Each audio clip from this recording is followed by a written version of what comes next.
Be on your guard.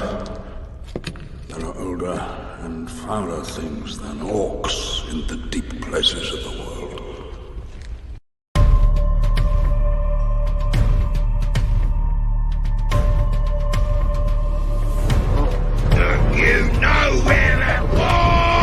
From the beginning, we knew she couldn't do this alone. Every good quest needs a fellowship. But you have not seen what I have seen. I have seen my share. You have not seen what I have seen.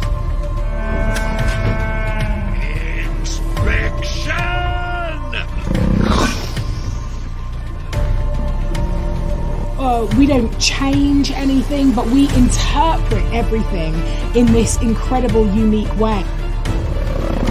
Everyone was cast because they were the absolute best person for the role. Second Age is the great unfilmed story in Tolkien's entire Legendarium, with the Forging of the Rings and the Last Alliance. And we felt that that was the story that deserved to be told. There is a tempest in me. It swept me to this island for a reason. They cast you out for deigning to beg them for a few petty soldiers. What will they do when you tell them that you are my ally? When you tell them that Sauron lives because of you! Oh, always beard. Enough with the quail sauce. Give me the meat and give it to me raw. Looks like meat back on the menu, boys!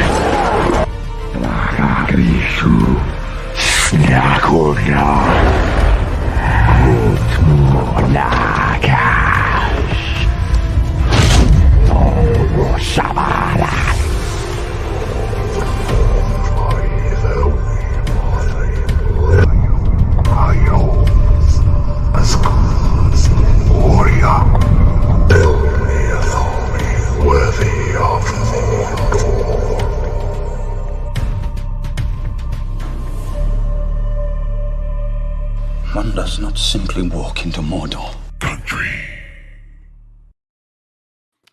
Yes, I know. I boomered the start because I forgot that this doesn't have a "Here We Come" on it. Anyway, welcome to Mordor Country, where we are here to entertain you with roasting. Wait, we are?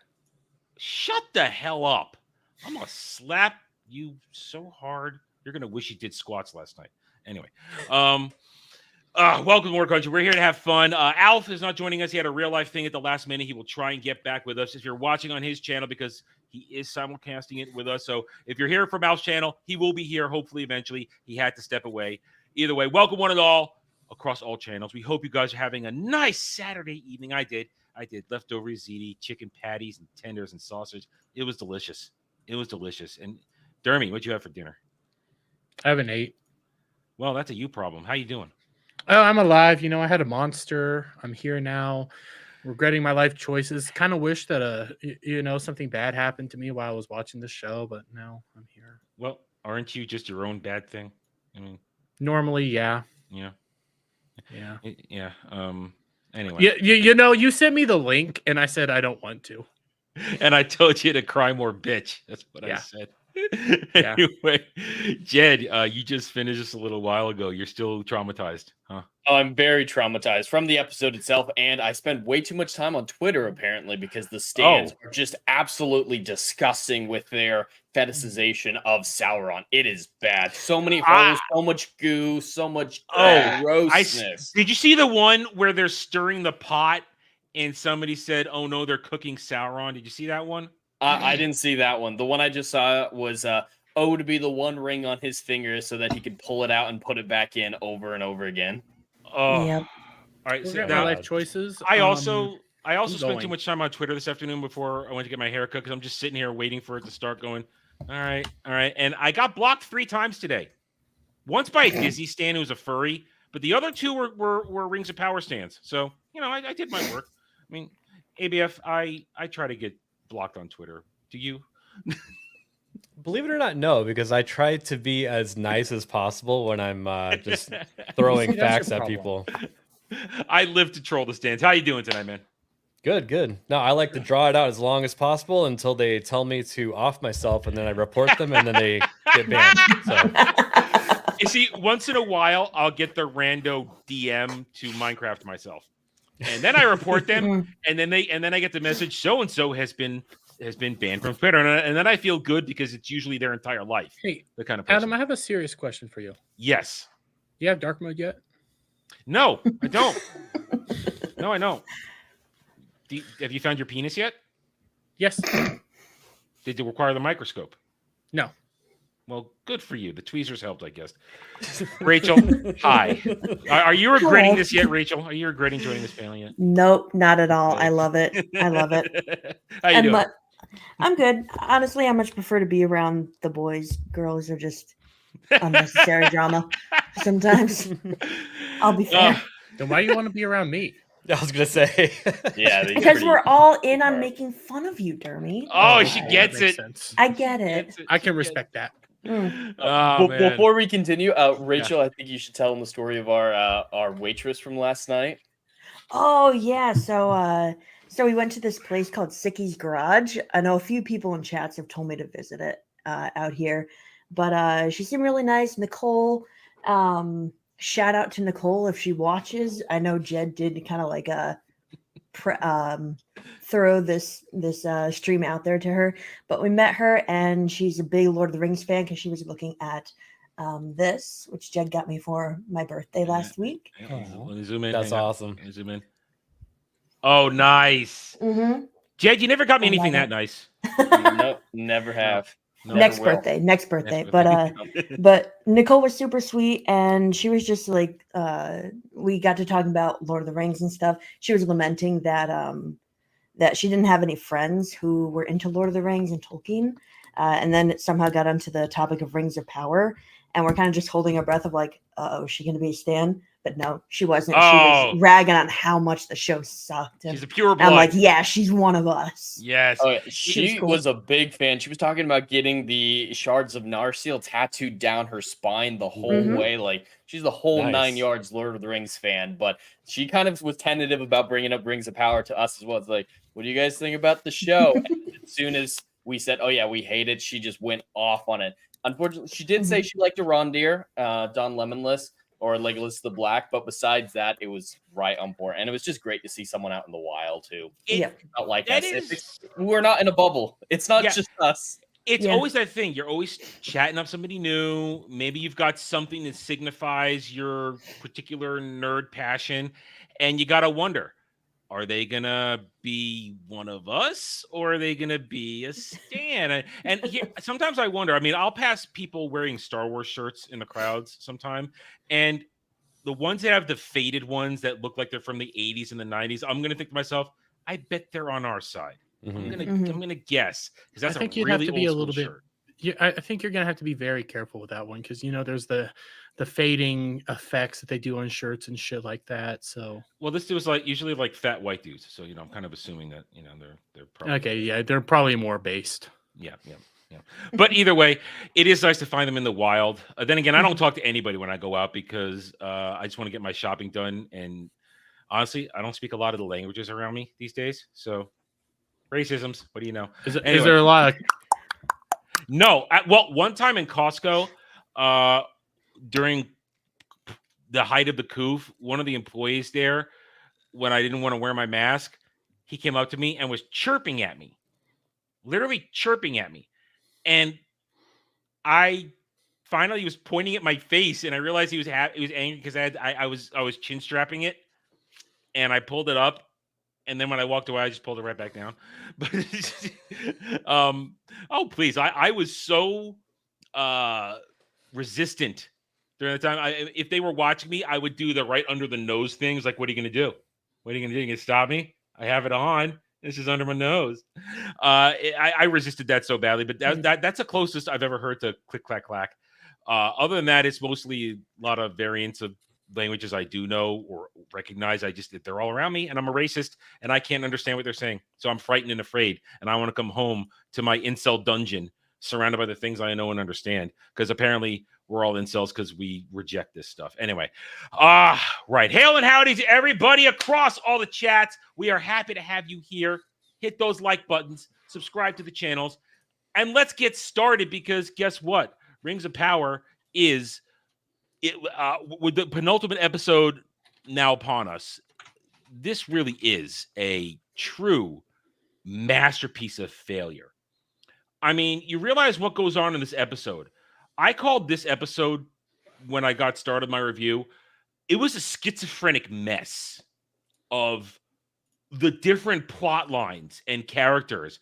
They're just trying to rush through. I mean, literally, I replied to a particular Stan last week when he was going, Gandalf, not Gandalf. Of course, he didn't call him that. Gandalf, not Gandalf. He's had such a great character art and so much development, especially this season. And I did the check. Dude's been on screen for less than 30 minutes in now, maybe just over 30 minutes in 6 hours of television. He's had like nothing's changed for him. Like Tom Bombadil in this episode says, "You failed all the trials thus far." What trials has he gone through? Yeah. I guess not. I don't fucking know. I was about to make some sort of weird joke at the end of season 1, so that would be passing a test. That's the defeating the Nazgals is the best thing I could think of that was a trial, and he definitely passed that. Yep. And I mean, he made it there. He made it there. Yeah, he walked to Rune. But he's done nothing, and he's in this episode for less than 5 minutes, maybe 5 minutes if you include both scenes. And it's just we'll get there, but I do not understand how the stands will happily and so blindly say that all this stuff happened when it didn't. It didn't. Nothing happened. All right. Anybody want to have any opening stuff before I hit the play button and we get into this? Anyone want to make another opening statement? I'll give you guys. I made a whiskey drink to get through this. I should have done that. You know, I have Crown still just sitting right next to me. Yeah. Do you want to open the door for Hiccup Dermy? I don't know. It'd be more entertaining than the show, man. We might need it to rescue us. I mean, can you get to Hiccup Dermy this fast? I mean, it probably would be dangerous. And still get to Chatterday? You probably not. I Probably could not. super chat the "Would you do anything?" text. If you super chat that, just reading it normally sounds like I'm Hiccup Derby because I'm retarded. Hiccup Derby is just retarded Derby on steroids. Oh man! All right. Whew. Okay, so here we go. And and hail this. GCA only 2 away from 600 subs. Let's get that done, guys. Let's get it there. Yeah. Let's get it there. Let's keep moving. All right, so here we go. Let's get it started. I love this. So Legolas the Black is in this for a minute as he frolics through the forest. Oh wait, I haven't sped it up yet. Shame on me. Yes, please. We got to love of God. Yeah, otherwise we'll be here 4 hours. I know. We don't want to do that. We don't do that. Okay, there we go. So now he's really frolicking through the forest. Frolic. Jed, don't you love the coincidence? He just happens to come upon orcs who have a map to show him it's exactly very where he needs to helpful. go. Yes, supposedly these are orc deserters. I have a theory. What? Yeah, he's right. He's absolutely right. They're talking about made us go there. But I have an orc theory, but I'm gonna save it for the end. You'll need to pause this here, though, real quick. So, as far as I remember, this is Arondir's only scene in this entire episode. Yes. Quick question: what does it accomplish besides him getting a map? He searches a greave immediately. Like, I'm not going to check this dude's pockets. I'm going to check his forearm, and immediately finds what he's looking for. But besides that, what point does it serve? We already knew he was tracking them, so if he finds them in the next episode, we can infer he tracked them. We don't need the map scene. What else does it accomplish? It's how quick he's traveling. He's traveling very, very quick. No, you know what it is? He's working for Eitr. He's actually hunting down the deserters. No, maybe that's trying to keep them in line. What I think it's supposed to do is supposed to be, why is he going to show up next episode? Oh well. I've seen the trailer. He's gonna get all kinds of action next episode. He's gonna be awesome. Yeah, they just have him there at the siege. Yeah, he's gonna make it there just in time. They need to have all their elven kin come together. Yeah, and they all got to be there for the epic showdown that's going to last like 20 minutes probably. But I just want to point out how poorly designed this fight scene is. So he sneaks up on these random orcs, happens to find them. They walk past him, not a big deal. They're getting away. And then an orc sneaks up on a wood elf, jumps down, he dispatches it. And then the two orcs, which were walking away that were a good 10, 20 yards away from him, teleport to either side of him. How did they get there that fast? A, and B, how did the one guy flank him in that amount of time? It's entirely ridiculous. Orcman karate. Is that a thing now? I'm making it a thing. I've been watching One Piece a lot, so I thought Fishman karate and just inserted orc. Okay.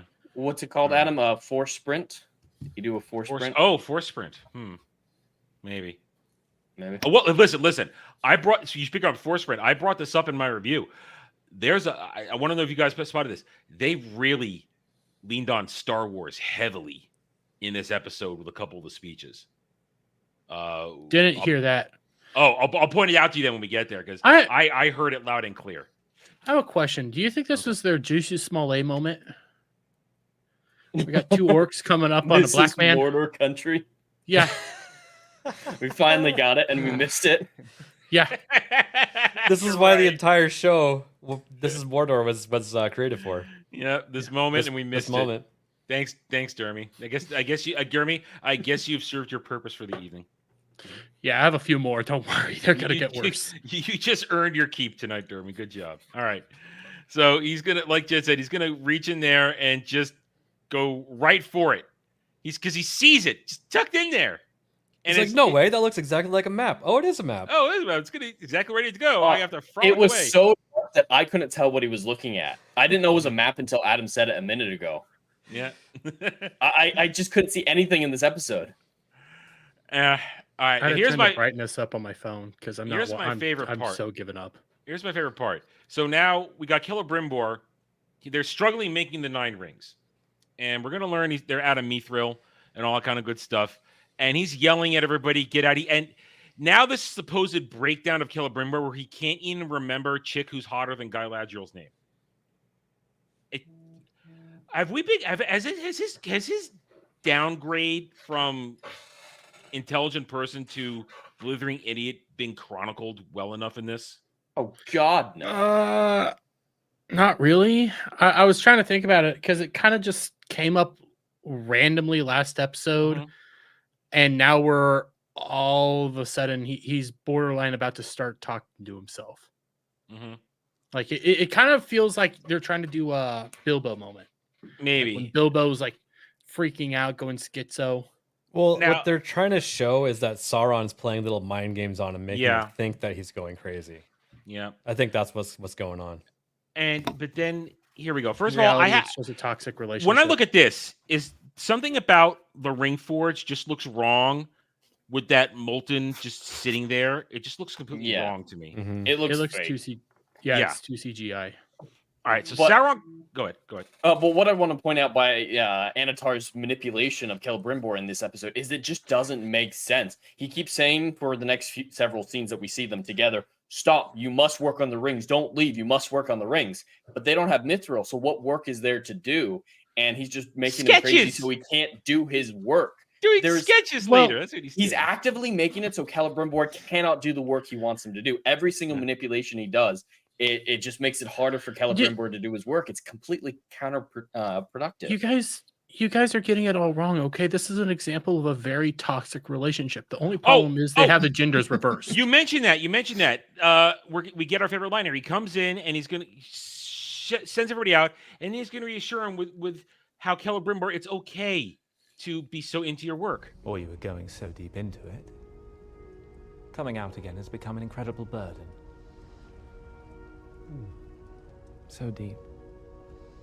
I imagine at times you must be tempted simply to stay there a while. Oh, so deep. Freaking so deep. It's okay. I was on Thursday. I was watching it. I knew instantly. Opening clip. It was delivered right away. It's just we make a bunch of gay jokes. It's right there. Tell me. Yeah, it's right there. We make a bunch of gay jokes at me. I say some gay shit from time to time. That's gay. It's hard coming out of the closet. I know. You're just too deep. You're too deep in the closet, man. Too deep. And Don't You're you too deep into something. I love how he says so deep right after that too, because know. it can be applied to multiple things, being gay, of course, and being in the closet. But it also, the way he says it is like, I feel like every single writer and showrunner for The Rings of Power says that to themselves whenever they write something. It's like, oh, that's so deep. They take a sip of the so box deep. wine, take a sip Mhm. of the box wine, and just think about it real hard, and pretend that he's whispering that to them. It's so gay. Anyway, so that happens, and ABF was right. This is all about him messing with his mind. I put this hammer down. Oh, but the hammer's there. You're working too hard, but you got to keep working. They don't know what they're doing. But they have any of this. Well, it's because he can't act, so they have to like throw in these overt clues that Celebrimbor is going crazy because he just can't act through it.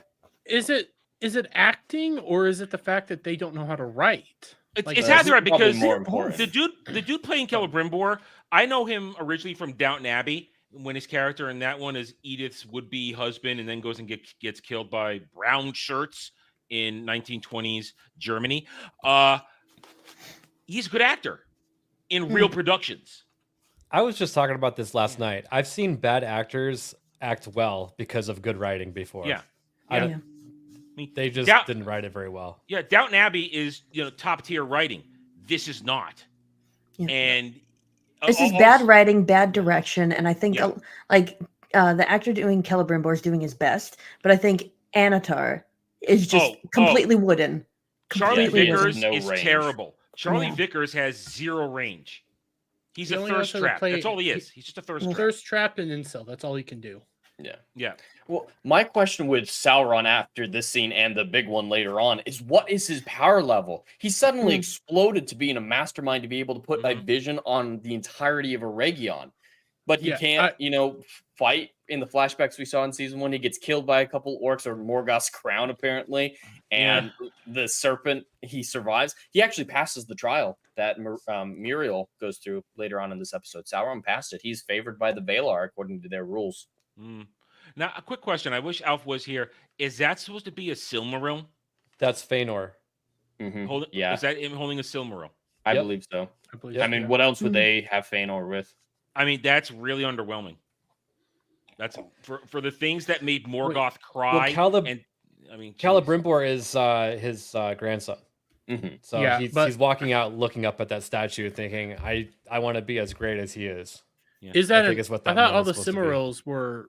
Well, that's not a real one. It's not a real one. representation. It's representation. If it's a representation, I think it's underwhelming. It's just a underwhelming, crystal. Yeah, it's just like the rings. They're not actually that well made. They're just blocks of material that some do vague things in this show. That's kind of what the Cimaril. I actually know a bit about the I can never say it right. Cimarils. Silmaril. I'm never gonna be able to say it right. Shut up. You can't even say espresso. Yeah, I can't say that right either. I know a little bit about them. No, I can't. I know a little bit about them. They were basically just crystals that were crafted from the tree, and that's kind of what they were, but they gave off light. So I don't have a problem with them looking like a crystal. But it should probably have maybe magical light coming from it. But it's underwhelming. And to Jessica's question, yes, he was in Downton Abbey. As I said, he played Edith's suitor, who gets her knocked up before, and because he can't marry her because his wife was in an insane asylum, but then he moves to Germany to try and become a citizen there so he can get divorced, but then he gets off camera Minecrafted by brown shirts in 1920s Germany, and then he is in there. So that's who he played. He played the editor of the publishing company that Edith goes to work for in London. Yes, I watched Downton Abbey. It's right there. I love it. It's glorious. Anyway. What's up, Jess? So I just found this underwhelming that's supposed to be representation of a Silmaril. I found it underwhelming. So now Sauron's going to come out and he's telling everybody, "I'm in charge now, guys." Now before he went in there, he said, the people of Eregion want to hear from you. I mean, all 15 of them? Yeah, that's the entirety of it. The thing that stood out to me in this scene is, so the people are asking to see Celebrimbor in this big open form, right? But the purpose is to tell him about the missing tavern folk and the body they found in the river with the "where is he" carved in his chest. You would never tell the lord of a city, hey, everyone's going missing and there's a dead body with a message for you by saying, hey, can you come out and talk to the entire city? No, they'd send a messenger up to him or say, hey, can you come down here and see this body? And then maybe Anatar could take a look at it, whatever. But they're telling him the news by bringing him to a massive crowd to spring it on him. Yeah. There's no way that anyone would do this. And is it just me, or is right now Aregion just feels small so to you? Small. For the jewel of the kingdom, feels really small. It really does. It feels like there's only 15, 20 people that live here. Yeah. And then, well, you know what I think they're doing, though? You know what I think they're doing? I think they're trying really hard not to get caught in copy and cut and pasting people onto the scenes again, like we got last year. I think they're really trying hard not to get caught in that again. Instead of just going to the work to CGI unique people, they're just skipping it entirely. Yeah. Well, also, if there's only like 20 people, then how is this battle supposed to last 2 episodes? I don't know. I wish Alf was here because I wanted to ask him. I guess we'll get to ask him next week. How I do believe the Siege of Aregion lasted a very long time because it was kind of a stalemate. Aregion's defenses were strong, and they just couldn't get past them. And Elrond, who was supposed to already be there, kept them at bay. So the way the rest of the scene plays out is just so retarded, in my opinion, because they go like, well, we weren't getting a bunch of these people coming by, so we sent out a group of people, and only one of them came back, but we found him in the river, and he has a weird message written on him.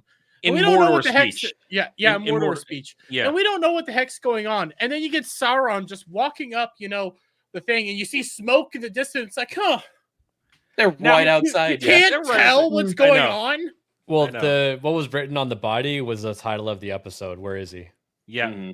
And she asked him, what did it say? Where is he? Now, of course, he's going to placate her. And I didn't focus on this part too much in my review, but man, this just shows how stupid every single citizen, or I guess close personal acquaintance of Celebrimbor are. I mean, is Sauron manipulating them too? If he is, they're not really doing any job of showing that he's putting the whammy on them too. Well, he just fired them basically, so they're not actually doing any work for him. But if he is manipulating them, he did the most terrible thing in this scene right here. There's a really easy way to manipulate everyone here. Apparently, he's the only one who knows black speech, or at least enough that she asks him what it says. Why does he tell her the truth of what it says? Because it's obviously talking about Sauron. Where is he? Where is Sauron? Is what that meant. But if he came up with some random lie that it's completely unrelated, it doesn't put suspicion on, hey, there's someone here who's not supposed to be here. He's doing a very poor job in manipulating and just further making it more difficult for Celebrimbor to do his job, taking his smiths away from him, getting an army here that's going to stop him from doing his work, telling him to work when he has no materials to work with. Sauron is the worst manipulator I have ever seen in a show. He's doing a horrible job, counterproductive at every turn. I'm going to say this now. I was going to say it later, but since you kind of brought it up, the army part, I think, especially after that final moment between Galadriel and Eitr in the episode, I think they're going to try and spin it that at the very end, Eitr, his children are going to resent him for getting them involved in this war, and it's going to open the door for Sauron to swoop in and take them over as a benevolent Dark Lord. I think they're setting that up. That was Sauron's plan all along. I need to remember who can read black speech or dark speech. Maiar. Okay. I mean, Gandalf can. Well, real Gandalf can. I was more meaning like in this timeline, because if it's speech in this timeline, nobody, because if it's from Mordor and he knows what it is, how wouldn't that be revealing himself? I don't know what I get. Once more, we would need Alf here to pin this one down for us, but I mean, I'm sure black speech isn't just Mordor speech; it's black speech, maybe originating with Morgoth. But so I would assume, like Gil-galad would know it. Maybe the eldest of the elves out there, the most senior remaining elves on Middle Earth would know it. But nobody else would. Yeah, the real Celebrimbor, I think, would know. But I can buy that this random elf lady doesn't know, and most of the random elves. Yeah. And listen, she just lost her job. She needs comforting. I'm here for her. Okay? She's gonna start Middle Earth OnlyFans. This is yet another woman who's lost her job. And you know what? Lisa lost hers. Oh, we're gonna get there. This God girl damn right it. here is going to be the one that's going to hand deliver the rings to Sauron. I bet. You're probably not wrong. She's already thirsty for him. And it's listen, if she does do her Middle Earth OnlyFans, I will go to Middle Earth Google and not pay for it. Okay. Let's keep going. So he's going to tell her, what does it mean? It means where is he? And my problem with the where is he thing as we get to go across to Eitr is, where did Eitr ever get the idea that Sauron's an Eregion? Has that ever been established? Well, the only thing I can infer is later on he says Halbrand is Sauron, right? So somehow he figured out Halbrand was Sauron and he knew where Halbrand was going. I don't know how he figured that out on his own or why he let him go if he did, but... I think he always kind of figured out that this is me. I hate defending this show. Jesus Christ. Like, they were kind of implying that he knew that he was Sauron at the very beginning. It was probably piecing 2 and 2 together. But you're right. How did he know that he was going to go to Eregion or anything like that? But I think he's always known that he was Sauron. Yeah. Then why didn't he kill him when he was there? Because he probably needed him to go there to make the rings. Jed, why? Plot armor. I guess. Plot armor. Plot armor. Yeah, that too. All right, so the dinner party. This is absurd for so many reasons. It's just... I don't even want to know what's on that table. I don't. Hey, it's meat, dude. Don't you want meat on the table? You know what? We watched a woman make meat last night. That is not my fault. Just because I shared the video, not my fault. Anyway, so this is the first part of this. I think the second encounter is much worse for the character of Galadriel. But in this one, I feel like this is just reestablishing that she still has a girl boner for Sauron. Oh, yeah. Is there anything else to this? Besides the introduction of the crown. No, there was the other thing that somehow Eitr also was mesmerized by Sauron, and Sauron gives you whatever the fuck you want. Galadriel wanted an army. Sauron wanted children. No, not Sauron. Eitr wanted children. Yeah. And again, they called him the Uruk. But then they say they got the things that he promised them, so why would they want to kill him? It's like, yeah, he gave you what you wanted. Why are you mad? Not the way you wanted it. Not the way you wanted it. And the line here, you see, it is not Sauron's lies that must be destroyed. It is Sauron himself. Yeah. What does that even mean? So let's get right to that. So he breaks out the crown. And I remember this from a few weeks ago in another, when we talked about this before. Well, I think it was on the premiere. The crown of Morgoth was reforged into the chains that bound him. Not to mention Morgoth was a fucking size of a mountain. So, is this supposed to be a link of the crown? But here's the problem. Eitr says, I was there when they pried the Silmarils from his crown. Is this implying that it was... I don't know. I don't get how they even do that. And they also mention like where they talk about the thing that Morgoth is trapped in and what's going on there. They don't get into the specifics, but yeah, he has his chains because they can't. Yeah, they're not allowed probably. They have his chains are there, so they have this. But then if you were around when the Silmarils were pried out, then what the fuck? Well, I just want to point out a basic grammar thing here because that sentence you referred to, Adam, the Silmarils is how you pronounce the plural of Silmarillion, right? But he says when they pried the Silmarils out of its setting, he switched to the singular after saying the plural. And it's just bizarre. But I think the biggest problem with this scene is where he mentions there are many stories about what happened to Morgoth's crown, but this is the truth. Taking a jab at Tolkien, I see it. You're right. You're right. I agree. Hey, Tolkien said they got reforged into Morgoth's chains or whatever, but this is real. We changed this because this is the truth, and that's the way that they've justified all of this. And a lot of other shows try to do that, like with The Witcher. They're saying, oh, it's just all up to interpretation, multiple timelines or whatever. If it's different, there's people telling different stories. But this is the truth of how it actually occurred. And it's just insulting to the original creators, saying you're an alternate fake history because of oral tradition muddying. You're right. I agree with you completely. It's even more blasphemous because Morgoth's... I at least know this bit about Rings of Power. Tolkien lore brings... Jesus Christ, why am I doing this to myself? Somebody slap yourself. Slap yourself right now. Slap yourself. There, happy. Like, Morgoth is also very tied to basically their apocalypse. Like, Morgoth's supposed to return. He's not actually dead. He's just imprisoned right now in an eternal battle with another being that I can't remember its name. Like, they're supposed to come back and finish their final battle. So with Morgoth's crown being around when it's supposed to be enchaining him, that destroys their whole apocalyptic, like, lore Jeremy, as well. Stop adhering to the lore. No, I'm not. Okay? Because I can't say we're on too many different channels. Fabulous. Yeah, these fabulous people, okay, think that they're better than Tolkien when Tolkien thought this shit through.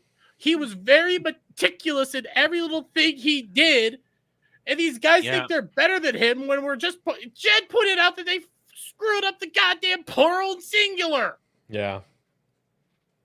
They're retarded. And they're fabulous. They're Agatha. Fabulous.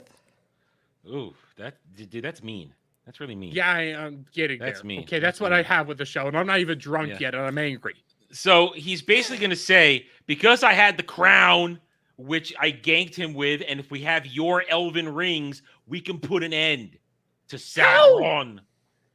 It's just stacking magic. This reminds me of That's a good way to an put it. 8-year-old. Just and what if like Captain America was in Iron Man's suit and had Thor's hammer and it's the same thing with how the Mithril was created in season 1. It's like a lightning struck a tree that had a Cimmeral in it while a Balrog and an elf were fighting over, and the power of the Balrog, the elf, the Cimmeral, and the lightning fused down into the mountain. And it's just so many things on top of each other that it doesn't actually make sense. Jed, we did this as a joke, I think either last week or the week before, when we thought that Disa was going to be the one to battle the fucking Balrog by wearing I still think it's going to happen. I still think she's going to wear at least one ring and sing fighter, because she did sing fight in this episode. I can't wait till we get that. I'm wondering if Eitr plans on putting the rings on the spokes of the crown, on the spikes. That's of the what crown, I was like thinking fingers. too. And Can we go back to what the crown all looks of them. What? All 10 of them that exist right now. Scroll back a little bit to go back to the crown a little bit. I wonder. I just want him to do the most insane thing at this point, because this show is just like dead to me. Count the spikes. Holy shit, we could do it. We could do what Jed just said. There's 3 big spikes. We put a ring on each spike. We then wear the crown. Mm-hmm. And then charge him. Yes, exactly. Put your head down and spear him. And the crown itself is supposed to have some sort of properties. So what they got to do is add in a metal bar in the middle of the crown to hold like this, and it's like brass knuckles. Why don't we just put a bit between somebody's teeth too to make it sexual? How about that? Well, they were already going to ram it up his ass anyway, so. God damn it, Jeremy. But yeah, I want to see how many small spikes there are, because there's the 3 big spikes for the elven rings, and then a bunch of little spikes for the dwarven rings. It's full retarded. infinity gauntlet, this thing. You guys, I wouldn't put it past them to try to do it. All I know is that from what we've seen later on in the trailers, Sauron has his crown and he's using it to duel Galadriel. Yep. Yeah, I know. I don't know how that's going to work. I haven't even seen the trailers or anything. All I'm imagining is Sauron holding the crown while fucking Galadriel has like a ring and they're just slapping him back and forth. No, she's got a sword and she swings it while he's going, Anyway. That's even more retarded. You know what time it is? It's time to make Numenor great again. Let's go. Let's go. The Trial of Elendil. The trial. The Trial of Elendil. It makes me laugh every time. I'm sorry. So, make Numenor great again, Farazan, is passing judgment. You're guilty. You're guilty. You're guilty. Yeah, he's like, you've been banging too many goats. He's like, no. No. But now he Farazan has a great idea. We're since he's one of the faithful, we're gonna judge him by the faithful rules, and the crowd goes, no! It's like a wrestling crowd. Boo! Oh, they're ready for blood. This crowd is not the same crowd we've seen in any Numenor scenes up to this point. Oh, no, wait, no. You know why? Because I still have the clip here. It's these guys right here. They took our jobs! Yeah, they did! Took our jobs! They did! They took our jobs! They took your jobs! They took your jobs, too! They took our jobs! They took your jobs! They took your jobs! Took your jobs! Yes. That crowd. The thing that bothered me here is Elendu was asked here, hey, renounce your crimes and swear fealty to our Pharazôn and you'll be forgiven and released. So he accepts the first thing, though. Denounce your crimes. If he's going to stand up and be brave, whatnot, that's fine. That kind of makes sense with his character at this point. I mean, as much as anything can. Just do that up front, then. Why admit to crimes that you are being falsely accused of, only to then stand your ground to the next question? Just stand up at the beginning. Because this is a wrestling promo, and he needs to, gesticulate, you're the traitor! You're the traitor! And needs to set it up he's got to do keep his face and make sure that everybody knows that Pharazôn is the heel. That's why. It's so dumb. Then don't include the first question. Start with, swear your fealty to me and we will forgive you. Mm-hmm. Yeah. This whole added question is, do you denounce the crimes that you are accused of? It's like, I do. Yeah. And then goes all strong mode. Like, they're so incompatible, his emotions, from 1 second to the next. We got to side with the lady with the questionable heritage. Okay, the questionable diversity chick. We got to side with her because she's a woman and questionable diversity. You want to add to that with more racisms? I want to give you a chance here. No, I'm saving my big racisms for a little bit later. Oh, okay, I know where I got one in the chamber. Yeah, I think I know where it is. He yells at Pharazôn Jr. If you had done a better job, wouldn't have do this. So now they're going to feed him to the sea worm to judge him. We'll see if the sea is always right again. He actually does use the line again. I can't believe he said it. He said it. They went away from it for the entirety of the season because they knew how dumb it was. I have to ask a question once again. I need lore people to answer this for me. Is Seaworm an actual thing? Not like this that I'm aware, but I do want to point out their great naming convention. We got the Mudworm a couple episodes ago, and now we have the Seaworm. I want the fireworm. Yeah, that's what the Balrog's gonna be. It's gonna be a fireworm. Oh my god! I gotta say right, fireworm. That's a fireworm. But in actual Lord of the Rings, we have great names for these monsters, like Balrog, and then they just come up with it's a mudworm. You have Balrog, but then like your least conventional one is the Watcher, but that's like a more descriptive term because they don't even know what the fuck it is. Mm-hmm. That's why it fits so well for the Watcher. But then the Balrog is wonderful. Smaug. You got all these great fucking names. Mm-hmm. Seaworm. Seaworm.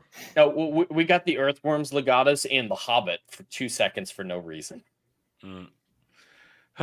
Anyway, so now we get a moment with Gandalf, not Gandalf, and he's undergoing his training with Tom Bombadil for dealing with the sacred fire. Now, here's my first instance where I say... it's not sacred fire. It's secret fire. Secret fire? It's secret fire. It's dumber. The subtitle said secret. Yeah. Well, it's even dumber. Anyway, it's purpose. It doesn't matter. My purpose of my comment remains the same.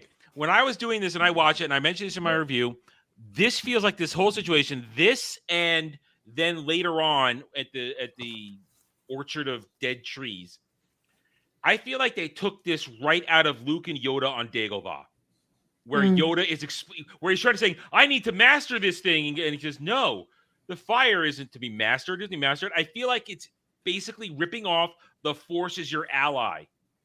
And that's what I heard. I feel like they were lifting. It's basically an exact conversation Luke and Yoda have about the Force on Dagobah. That's what I heard. There is no try. I 100% agree, especially with the scene we get later, choosing between a vision of his friends dying and continuing. You're there. Thank you. Training. Yep. This whole sequence is Yoda and Luke on Dagobah. Yep. Thank you. You reached me. You reached me. I reached around you. Wow. Wow, Jed. Why don't you buy me a necklace first, and then we'll talk. Okay. That escalated quickly. It's been a long time. Anyway, now this is just more Tom Bombadil mumbo jumbo speak, trying to make him sound special. I'm just gonna say this. Just give me Tom Bombadil and Gandalf. Like it's awful, but it's like the least amount of awful. I'd rather have this. That or make Numenor great again. Those are the two tolerable things. I do want to reply to Monty here since they're catching up from earlier in the discussion. What I meant, I didn't mean that was wrong. I meant that, first of all, that Eitr was there is retarded, and also that he's basically implying that that's the crown. That was what I was talking about. I'm not arguing that, of course, Silmarils were pried for Morgoth's crown because that's where they were when he stole them. I'm saying that he's basically implying that this is the crown reforged for Sauron. It's just that's I think he might be addressing my grammar comment though. With the Silmarils were pried from its setting, then it's grammatically unclear if he's switching over to talk about the crown as the its. But in traditional sense, when you're forging something, the setting is what is being put into something else. You don't say the wall setting, you say the item that is in the wall. So it would still be this plural going to the singular. After Tom Bombadil does some stupid shit, now we get the only little bit of Frodo, Nori, and Jemima Mammy. I gotta be honest. I timed out. I basically quit paying attention through the majority of the scene. All I know is she's talking about a tree. It's based. I can tell you in 30 seconds. This is our home. I was born in this home. My husband died in this home. I don't want to leave my home. The end. Which that's it. We could gather from previous episodes. Yeah. All I'm gonna say is, like, I knew the tree and like I was watching, but I blanked out, and then I looked back, and then Fatty and Diverse Dude are kissing, and then I blanked out again. Oh, this is so. All right, let's go right to that because this doesn't matter. She's like, I want to help. You don't have to help. This is disgusting, right here. Yeah, not my because entire it's notes interracial. It's because first of my all, entire notes is just nobody lol. I didn't care about this scene whatsoever. Yeah. It feels like Poppy's taking advantage of him. Like he can't consent. I blew past this in my review because I was just I wanted to get through it so quickly. He gives the backstory of his name, and it basically gets revealed he hasn't had a name for literally 95% of his life. His parents first named him 2 years ago. Because they're so indecisive. I did not even know that. Like, literally, my rage for these creatures just like spurred and that happened. I feel like feels like a predator. Oh, I feel like this is setting up the whole, like, my parents are indecisive, but I'm going to be decisive about wanting to be with her, and she's going to go with Nori and start the Hobbit somewhere else and find this oasis. And so I'm going to go with her. I'm going to be the first in my family to decide that. I believe that's what they're setting this up for. This setting works really well, especially if you start noticing, like, most couples like this, in real life. Here's the thing. Diverse and fat. Here's the thing. I can smell both of them across the screen. Secondly, she actually says, did you eat lizard when was the last time you ate lizard for dinner? Gross. Ew! They don't have crest. I mean, at least go medieval and take bark to brush your teeth like they did in medieval England. Like, you see, at least do that. Dude, these things are hippie, disgusting, cannibalistic monsters that deserve to be destroyed. Mordor is the correct side in all of this. This is nasty. It's just who asked for this? Who asked for what this? is that screenshot? Oh, he's tasting a lizard. He's tasting a lizard, and it's disgusting. He wants. You know what? I don't even want to say that because I almost threw up myself. Yeah, it's pretty gross. Okay, this is the last we're going to see of Nori and Barry Muncher for the episode where Nori's questioning everything she did, and then Poppy's just going to say, "Well, if you didn't have your beliefs and helped Gandalf, not Gandalf, everything would be bad. So stick to your beliefs. That's it." Anything else? Yeah, it's not accomplishing anything. And this scene is what I want to bring up a comment on the entire episode. How much of it is important? Pretty much all the storylines included are completely irrelevant, don't progress anything that we need to know. there's this scene here where you could gather all this from other episodes. The Nori stuff, we know they don't want to leave. That's what we accomplished, is they don't want to leave. Well, we already knew that, so cut that out. Oh, Arondir's tracking the orcs. We already knew that. Cut that out. Pretty much all the storylines have at least a significant portion of them that you can do that with. So it's just a waste of time. I feel like you could 100% skip this episode and not be worse for wear. Yeah. So this scene right here, he actually quotes, many that died deserve life, some that deserve death. Who are you to give that to them? That's the exact thing that Gandalf said to Frodo in the future. Yep. Yeah, pretty close to word for word. It's more pulling that stuff. And as Jed pointed out, this completes my Star Wars reference for this thing. I had a vision. Can I save them? Yeah, but if you go try to save them, undo everything that they strive for, which is basically what Yoda says to Luke when he wants to go to Bespin. Somebody watched Empire Strikes Back and Return of the Jedi and decided to write this episode, because there's a Return of the Jedi moment when we get to the dwarves that I'm going to harp on. No, I disagree, okay? Because those movies are good. This is retarded. Thanks, Jeremy. Listen, they decide to have us, okay, we're going to go do trial that you failed a bunch of other trials, but now we're going to go do trial. Now we're going to come here to tree of whatever. It's like, well, dark wizard fucker already has a staff, so now it's time for you to find your staff. Go out there and find staff. How? You'll figure it out. Yep. Trust and the you know what's going to happen? fire. You know what's going to happen? He's going to go back to the tree at Bombadil's house. Yes. Probably. He's going to go there. He's going to stroke that branch. Go like, oh yeah. This just it's just going to be a full-on Harry Potter Ollivander scene where he's just trying out different sticks and they fail until he finds the one. Oh my God. Yeah. And that's now what's going to happen. Bombadil's gone. You're a wizard. Stranger. You're a wizard now, Gandalf. That would be great if that's when he finds out the name. That's my name. It feels right. I like that. Okay. They were doing that whole thing of the moment you find your staff, you'll figure out your name. So you know what? This is all a subtle message about masturbation.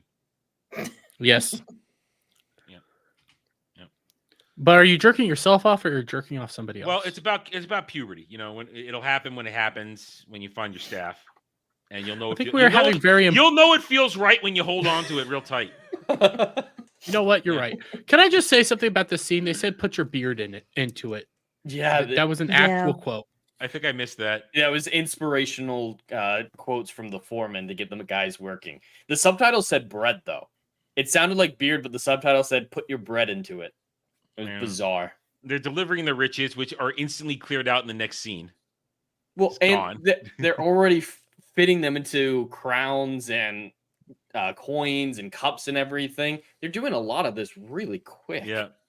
What's the time of this show? We cut you're right. the Ladriel conversation in all half, and so much is happening in that conversation, in between that cut conversation. How much time has passed? Anatar gets to and from Khazad-dûm.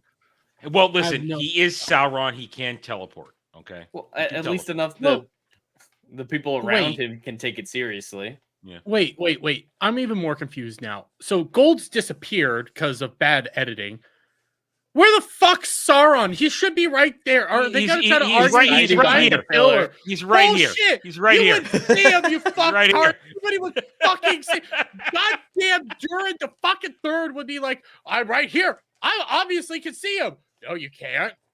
You don't know who the fuck's coming out. No, he's right there. He's right there. He's right there. He was right there the whole time, Derby. You didn't see him?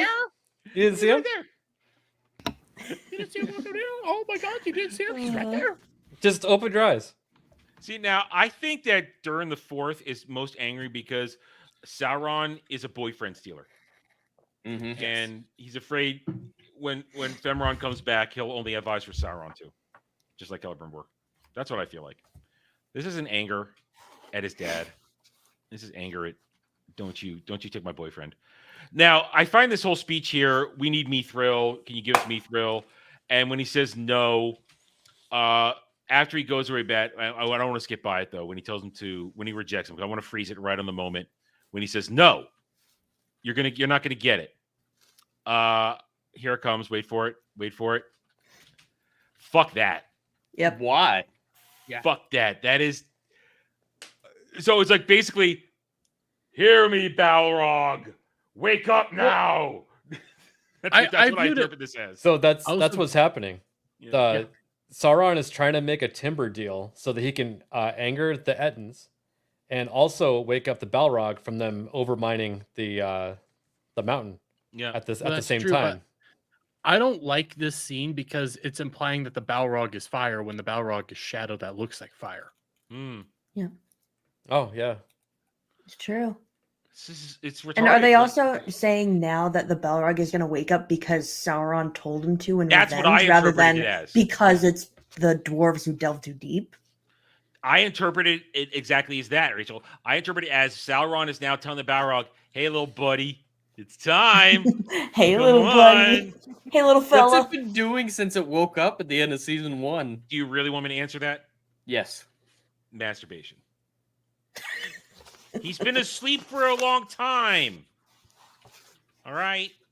Does that mean he caught a shiny, or When is you he wake, just like listen. Cloud? Whenever we wake up, it's awake before we are. Okay. But So Adam, here's a serious question: did he finish, or is he like Cloud? why don't you go check for us? Okay. Okay. Nobody else gets the joke but you. That's the sad thing. I think ABF knows that one. So Observe says that some say he noticed / felt the Balrog just get summoned. Yeah. Yeah. That was one of the things Adam was Yeah. saying. Yeah. He Yeah. said, "Hey, buddy, it's Okay, gotcha. time." Yeah. So this, I hated this, and he's gonna leave, and he knows this, and now Durin's gonna basically say, "Dad, I love you. I'm so glad you're normal." But then Durin the Third goes, "No, we're gonna be the new make Khazad-dûm great again military-industrial complex. We are gonna make weapons for everybody, mithril for everybody. We're just gonna produce tons of weapons of war. It's gonna be great. It's gonna be great." Love this scene. I love Great. that part. And It's like, he's like, "Why would you do this?" And they try to hold up. They do the whole thing. You're not wearing the ring. The ring is wearing you. That it's basically that. And he's going to try and take it off his hand in a second here. And when he does it, that looks like a force push to me. Mm-hmm. That looks like bad wire work to me. That's very true. It's a force push. It's just boom, force push. If Alf was here, this would set him off on a tangent of these are not how the rings work. So that's not how the rings work. Mm-hmm. Yeah, you're not a Superman as soon as you put on a ring. Yeah, you don't have force push. You don't have super strength.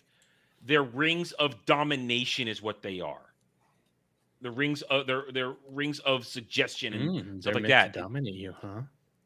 I am going to hurt you one day. That's what he wants. I know, that's the sad part. Liz, is your dermaranth wig anywhere near you right now? Are you touching it in any way, shape, or form to talk like that? Oh God. Yeah, it's right there. Yeah, I know. Oh man. I knew it. I knew it was right there. I knew it was there. Anyway, now he's gonna be all sad, and I love this part now because now it's once again time for Disa to bully him and yell at him and talk about we have to fight back against the man. We need to go and have a protest in the mine. She basically says that. Let's go have a protest in the mine to make him attack us. Peacefully and patriotically, though. Yes. Yeah, they had their full BLM Damn, protest. Your head is in that. You're doing great. My head's in a very bad spot right now, is. to be perfectly honest with you. She's I've lost all so power hungry here. This is Yeah. psycho bitch territory. She's gonna yell at him so much he starts to cry. That's what I hate about this scene, because in the previous season, he was so proud that when he argued with his father, he couldn't bring himself to like go and talk to him. Where's that proud dwarf? He's been beaten down and dominated by his bitch wife. Yeah, He's a crying little bitch baby now. And Yes, here exactly. is Awful. my second Star Wars reference, because now he's going to go off. I can't do this. I can't stop my father. He's still good inside. It's basically Luke talking to Obi-Wan. There's still good in him, Ben. I can still see I can't attack my own. I can't kill my own father. There's no good left in him. That's what There's this is. no good left in anyone. But yeah, that's 100% that same conversation. Yeah, it's Return of the Jedi right here. At least Disa doesn't keep yelling. I half expected her to keep yelling as soon as she saw he was crying Fucking and make fun of him for it. Get the fuck up. Basically. Instead, she's going to decide to sing later. And yeah, she just starts manipulating him instead of yelling at him. Is it Still very singing or is abusive. it yelling? relationship. Yep. Little people have big feelings. Whatever happened to their kids, by the way? They sent them to work in the mines. She locked him in their rooms and forgot about him. Well, they did. They were buying him a present last time, weren't they? Oh, okay. There's I that, had and then they refuse to eat food. hold on. I had one last thing for the Disa scene. Yeah. So she says at one point, "I love Yes, him as this much one. as you do." Because God knows he was more of a Deadbeat father to dad. me than my own father. Of Deadbeat course, dad. the Black Dwarf has a deadbeat dad. Yeah. Went down to the market for some mithril and never came back. I went down there for some of that great fucking Fine grade mithril. That fine grade mithril I dust. could not remember the fucking the weed, pipe weed. Went down for No some pipe pipe weed and never came back. Went out What to get is some scratchies. She's saying that she's 100% justified in feeling the way she does because she loves his father as much as he does. Bullshit, bitch! You're trying to subvert him. Yeah, that's Cause not a love. rebellion. Was that not what you had in the chamber, Jeremy? That's what I thought you were talking about this whole time. No, You I had have some worse ones coming. Okay, up. so hidden big tit sister McGee is now pleading with Elendil to just do what Farazan says. Just do what Farazan says. And I mean, I made an inappropriate joke that she hugged him too tightly when they were on the ground. I made an inappropriate joke. Yeah, I don't. that's feel bad not the way father-daughter hold each other. I Yeah. felt uncomfortable in this scene. Yeah, I Like, made it looks like they're gonna kiss. Yeah, I also I made inappropriate jokes in my review, and I don't regret it. Help me, stepdad. I need your assistance. Yeah, I know. Damn it, Dermy. Don't let's not go OnlyFans on this. I actually no, I think My no, mom's more out of accurate. Let's not go town. Brazzers on this. That's a more accurate term. Let's not go Brazzers on this. But here we go. She says, "My lord Farazan said my words would be deaf to your ears because you don't love me anymore. So I'll bring in the only woman that you do love now, your favorite ship. Here comes That's right. Bring in the black woman and boss him around. Here comes Blindy McBlind to Ugly Cry. Are you ready for Ugly Crying? How the fuck did you get there? To be fair, she can't tell she's ugly crying. She can't see herself. Can't you feel? I would feel the ugly cry with the snot and the tears. I'd feel it. It'd be disgusting. Anyway, this is just shipping. That's all this is. It's shipping. Do as I say. No, I have to do as I do, and it's really stupid because he's trying to be manly here. Okay, I'm going to pay for my crime, as it were. I'm going to take the sentence put upon me, and I will go and be tested by the Valar and the Sea Worm. Now, yeah, all things aside, great. All right, he is gonna go forward and be a man about it. That's gonna get taken away from him real soon. This was the "C is always right" moment, I think, too. Yep, he'll say. Yep. Got to remember right there. The C is always right. Yeah. Is Elendil allowed to do nothing? Even in season 1, every heroic moment he could have had was taken from him by somebody else. And this will be taken from him by ethically diverse queen. Okay, we're here. It's time to open a new shaft for Mithril. Oh, but yes. when they turned the corner and saw her there, I just burst out laughing. Yeah, same. And she turns around, and I knew she was going to sing. I'm like, Oh, she's, yeah. I think myself, Immediately she's knew the sing it. song fight was coming. Now I thought she was going to. This isn't singing. This is a black bitch just yelling for her protest, going like, "Ah! Ah!" Well, she They're turned begging on. for me. This isn't singing. She I turned thought on she was her Batman device that summoned all the bats. I thought she was going to do a dark side banshee wail. You know, because there is a dark side Mm. ability called Banshee Whale. I thought that's what she was going to do, and they would be like, "Oh God, we're being pushed back by the force of her whale." But you know, if I still had, I re-edited this without the audio. You actually know what? This is I a can prime actually- example of I'll black get it. women Hold on a angry. second. Okay, and what happens when black women get angry? Jeremy, tell us Angry what that's black like as I women get yelling. this. Hold on a second. Angry black women yelling. You know, everybody sees it all the time.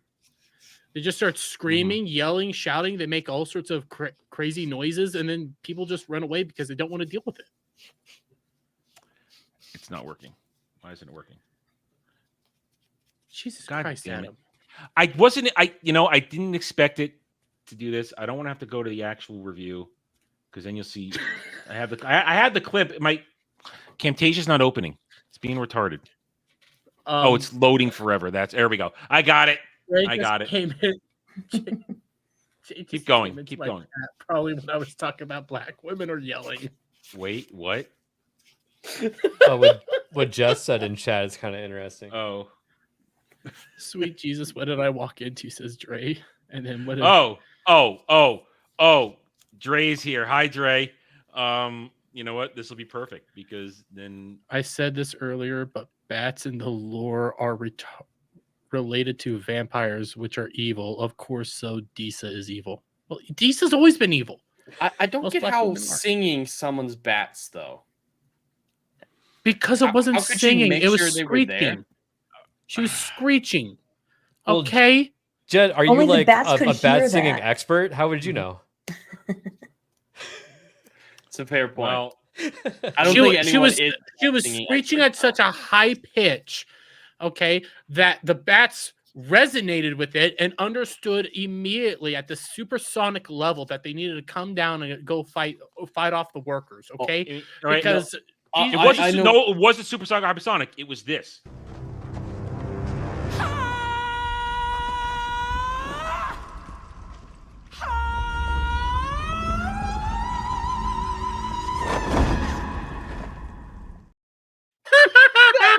Good close flirt. What is this? I think I Batman. understand. I think I understand.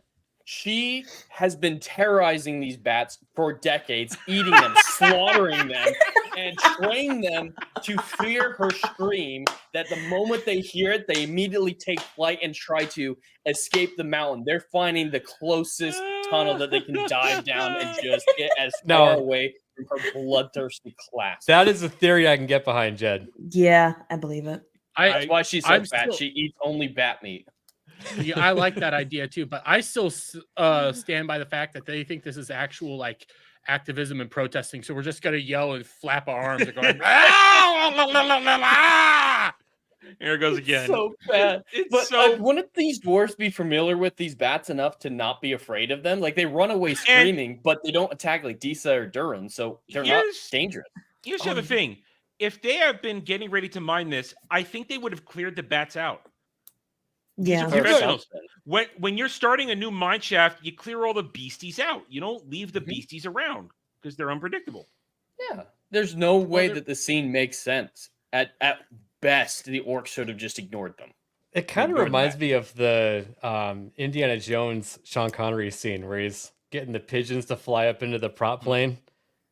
Yep. Oh, You know fuck what, you, though? Durin. Fuck With you. She goes, I love you. No time for loving. No, she says, "Love me later." Yeah, love me later. And But she, you know like, what? This snaps makes it at him. sense. This makes sense as to why her dad was gone. Because she's Batman now. So her dad died when she was a kid after leaving a theater. No, she's Fat Man. That's what happened. Nah. So now they're Maybe she ready. ate them. Oh, Yeah, you're God. right. She ate her parents. Oh, God. Oh, Well, God, she's Big Mama. ew, she is big enough. That's for damn sure. So now they're going to be ready for rebellion.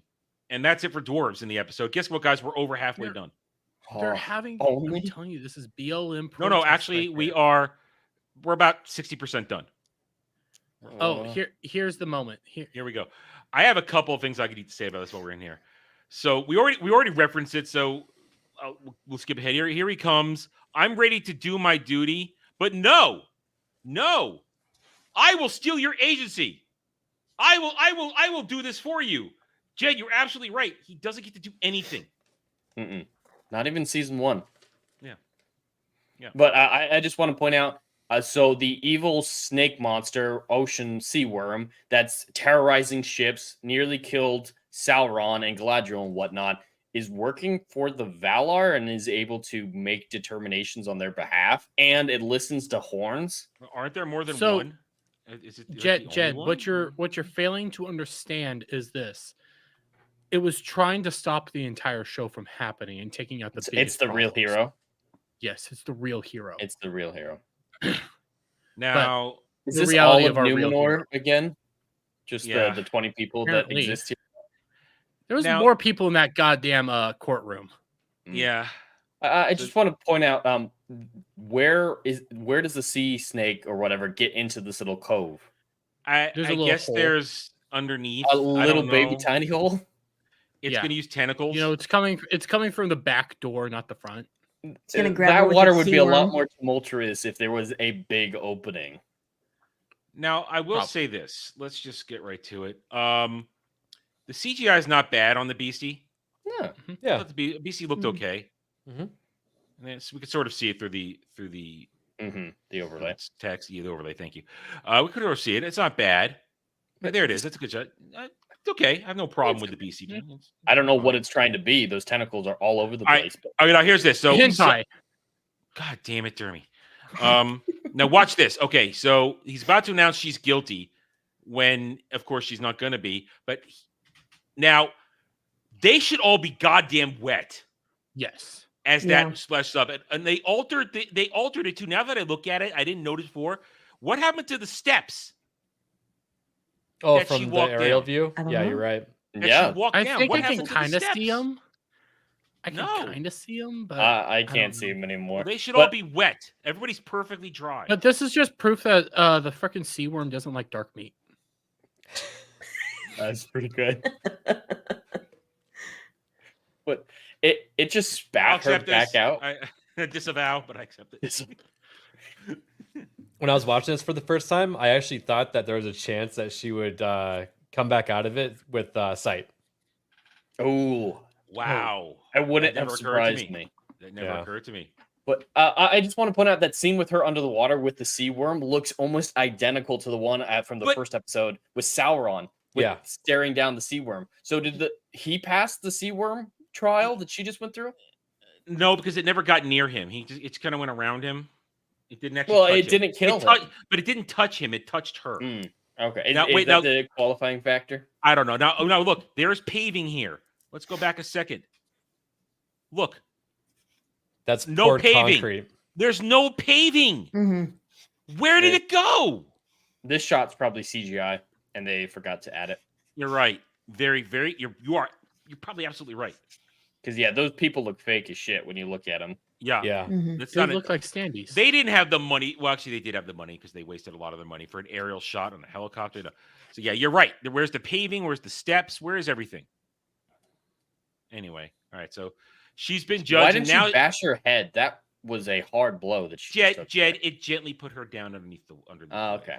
And it put her up pretty high up. If you go back a second, she's pretty far from the water when Elendil gets to her. Yeah. It's a very helpful sea worm. And now she's the queen of the sea. Apparently. Now the steps are back too. Yeah. I thought Now, this look at trial that. was just to say you won't be punished for your crimes, but apparently it's like So- the eagle where it Wait a minute. helps with monarchies. Well, If it's it like a had been biblical Elendil- thing too, I guess. If it had been Elendil, would he now be king of the sea? If it had been Maybe. him? Yeah. No, So- he's a man. Oh. Oh, Is you're he? right. Is he? So He does would've sea failed worm because he's a override man. eagle in sea Oh, I worm think- overrides eagle? Well, no, I she's the think queen so. of the sea, but he's the king of Numenor. Oh, queen of the sea, king of the land. Make beautiful Yeah, all babies. she can do is go try to swim, but I don't know how well that's actually going to work out. She can't see Ooh. where she's going. Dude, Yeah. she's just ethnically ambiguous. She's not black. Okay.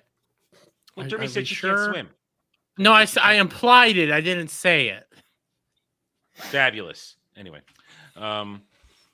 I mean, she just sank. Yeah, that's a completely different backdrop than that scene when the wave comes up. It's completely different. Yeah, it is. It's completely different. I wish I had noticed that in my review. I was just focused on the wave not hitting everybody, and I just wanted to be done with it. Damn. But that's what this is for. Secondary commentary. And now we're done with making Numenor grading. Oh, I'm sorry. R. Farazan, excuse me. He now needs to have his own vision of Halbrand. Got a little Eye of Sauron. Yeah, because he starts seeing the Eye of Sauron, but no, that's Mount Doom. That's Mount Doom. I know, but I think it's supposed to make you think of it. There's a lot of it's not actually the eye, but you're supposed to think of it. That's Mount Doom. Well, but when it's in the actual Palantir, that's right. Famous. That's how the Palantir looked a lot of the time in the Lord of the Rings movies. When You're Sauron How is this happening? All right, so question. Does Sauron have a Palantir and is communicating with them, or what the? It's up his ass. It's prophecy device. It's now just crystal ball things. All right, so I'm going to put this out there now. Is this now going to be the instigating factor for Numenor to invade Middle Earth and go after Sauron? What? Maybe. We still got to find out why they're going to go for the Valar or for the Undying Lands. I don't think this is going to be why they go after Sauron. I think this is going to be why he wants to maybe get Sauron back and Halbrand back. And he goes like, you know what? We kicked that poor man off. Maybe we should actually bring him back. Maybe, Anatar is going to show up back on Numenor, and that's where season 3 Sauron's going to be. Well, here's the question. Do we even see Numenor again in the season? Last episode. Yeah, probably a little bit. There's a lot to do in that final episode when the battle's not happening, because there's not going to be a whole lot of battle in the final episode, I think. Oh, you know what? I mean, I know that's supposed to probably be Mount Doom, but I wonder if he's going to look again or think that's actually a forge, and he's going to learn that the rings are being made, and he wants to resume total control over Numenor and then try to go get a ring for himself. Do they even know about the rings? No, they don't even know. They'll probably find That's what out. she's saying is through the Palantir or something. Yeah. Which Sauron is manipulating, right? How do you get that from watching a volcano fart? I don't know. And Jessica's right. These are not fortune-telling machines. They are communication machines. That's it. I got to be honest. Every single time we get those, like that lava thing, all I'm thinking is it's a volcano farting. Well, you are gassy, so you do think about that stuff. I don't know what it looks like after you have Taco Bell, man. That is disturbing. Yuck.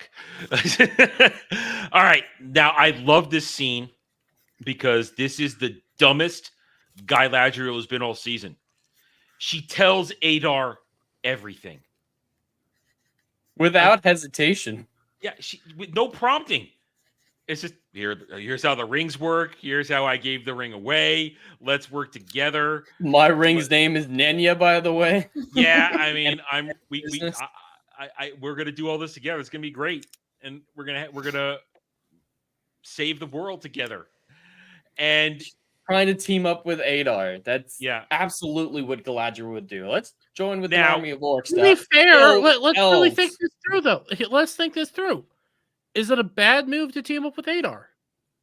Because all he wants is protection for his people. He's like, listen, you know what? We said it last time we were doing this. All he wants is his people to be happy, healthy in the Southlands. Leave us the fuck alone. Okay, just leave us alone. You just opened that up, though. All right, Dermy, you just opened the door where I was going to go through next. He says, all right, fine. Let's say we work together. We defeat Sauron, this and that. Are you going to leave us alone, you high and mighty elves? Because we just want peace. We're going to kill for it. Well, the entire season starts off with Sauron saying, let's enslave Mordor. And all the orcs are like, yeah, let's enslave them. Fuck them. And then he's like, oh, but there's going to be casualties. Then they're like, nah, never mind. Yeah. The orcs want to kill. Like they're evil. Yeah. They're evil. Are they really? Are they? Yeah, they're Dermy, misunderstood. Dermy, just because you see yourself in them doesn't make them acceptable. You don't want to know what I see on Sunday night. Yeah, Dermy, he's not saying you see yourself in them like woke people see themselves in characters. He says you see yourself inside of them. Yeah. Oh. Yeah, they're bent down in front of me. Listen, Yeah. I think Dermy could make it work with Orc wife who had the baby. I think he can make it work. Dermy could find a way. Finally, a woman in his league. Yeah. God damn. I'm sorry. That was vicious. That was vicious. I didn't mean it. I'm sorry. You meant it. You meant it. No, don't backtrack, Jed. Don't take it back. Don't take it back. You got listen. You know the horrible things. That was a good one. I have to. That's a good one. That was and he's basically here it is. Like, what are you gonna do? You're gonna kill us all after that. You're high and mighty elves. Morally gray bullshit. Just morally gray bullshit. We need to be left alone. What's good is bad. What's bad is good. And here we go. She's now going to do the whole, you can't do it. Sauron's going to betray you. It's a trap. He just wants your army, this and that. And we got this. We got the many faces, as I call it, of Galadriel. And here, I had at least 12 screen caps because, like all of us who review this, or at least watch it, we wait for the Morfydd Clark screen caps. I think these are some of the best ones ever. We look for them. And when I realized what was happening, I went back and I was just tapping the pause to get the screen caps. And these, out of the 12 or 15 I got, these were my favorite 3. I'm gonna look at this scene through Adar's eyes. There's no morphing here. This is all her. Yeah, I'm gonna look at the scene through Adar's eyes real quick. All he sees is a crazy bitch starting to freak the fuck out and say, "You're playing right into his hands. You're playing right into his hands." What the fuck are you doing? You were just calm and normal a minute ago. Now you look like this creature. I mean, what she the fuck? really does morph into crazy looking bitch. She's Gollum. She would make a great orc. Yeah, I mean, how do you get eyes like that? And her fat mouth. It's like, what makes it so much worse is she's not even screaming in the scene. Like, her volume is raised, but it's not full on screaming. Like, what she says and the way she says it does not match these facial expressions at all. Yeah. She's morphed into Halbrand right at the end of season 1. His face looked a lot like that. Is this her O face? Why don't you go find out for us? You Jeremy, take that hit for us. I'll take that hit. I'll take that hit. You go take that hit. I'll go deal with elf assistant who's hotter than her. But yeah, so I originally my thumbnail was going to be Disa singing, and then I got to this point of the episode and I realized, oh, it's Morfydd Clark time with facial expressions. How can I not? How can I pass it up? And now remember, this is also I've also raised the lighting on this 3 times. It was so dark. This is 3 times to get so that we could actually see it. Maybe they were trying to cover it up. Maybe. Dre actually might have a point in the chat. This is her on the toilet. She's fighting for her life. Holding on tight. Just she had 300 pounds of Taco Bell, says Dre. She had some slimy fish. You know, oh God. This is kind of why sometimes you need handle grips on your toilet for this kind of expression. This is why you go to the big bathroom for the handicapped people, because there's rails. There's always room. Well, listen. No, listen. I ain't doing that in public. Not something that fierce. Not something that fierce. I'm not doing something that fierce. I only do that in public. That's full. What's his bucket? Dumb and Dumber, the original. So I love this. Thank you, Morfydd Clark, for providing us with countless thumbnails. I am saving these because they're glorious. We thank you for being you. And I mean, really, she can go from resting bitch face to insane cow in 2 seconds. 2 seconds. All right, let me get this back up. More than 2 seconds. More than 2 seconds. Well, I would need more than 38 seconds. I would need more because I don't see it. Anyway, so there we go. She's going to scream and shout, "How dare you!" Now, I'm pretty unimpressed by his army here. I was too. He was like, "Look how vast it is," and like 7 campfires lit up. Yeah, it's very pretty synchronized fire lighting. Yeah. From no fire to sudden fire. That is not enough of an army to siege a city like that. Well, this Aragion is. Maybe with 20 people that live there. It's plenty. Okay. All right. She's gonna have the freak out, and now here's why I say, there it is, right there. I love it. Oh, look at that. She's so crazy. Now here's why I say that I think he's gonna lose the trust of his orcs, because orc that just wants to have peace is hesitant to give him the horn. And he's like, just give it to me. And I think that this is how Sauron's going to sweep in and say, look, your father sent you to death. I'm here to help you. Yet, and I could see Jed about to say it, there's been no buildup for this at all. None. It's all coincidence. No setup and payoff.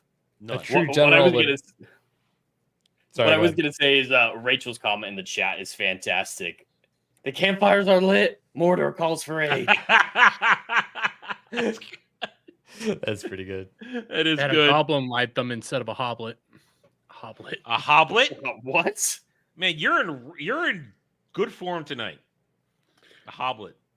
See, this is why I can't say words. Words me do gold. Good job, Jeremy. Words We're me really do proud gold. of you.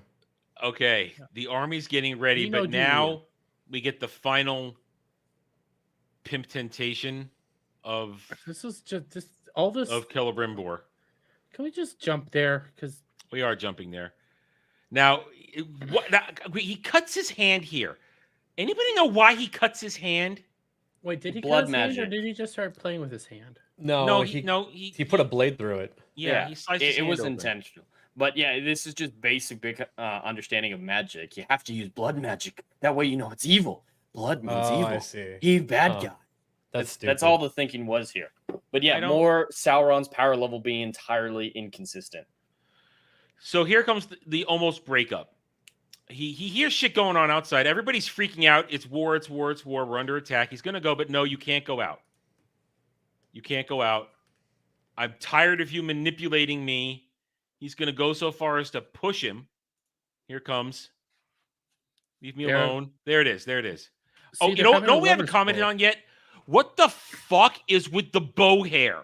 Oh, the stands love it so much. They have been touching themselves over that, man. People have renamed their accounts based on this. I got hair bow. blocked by one today.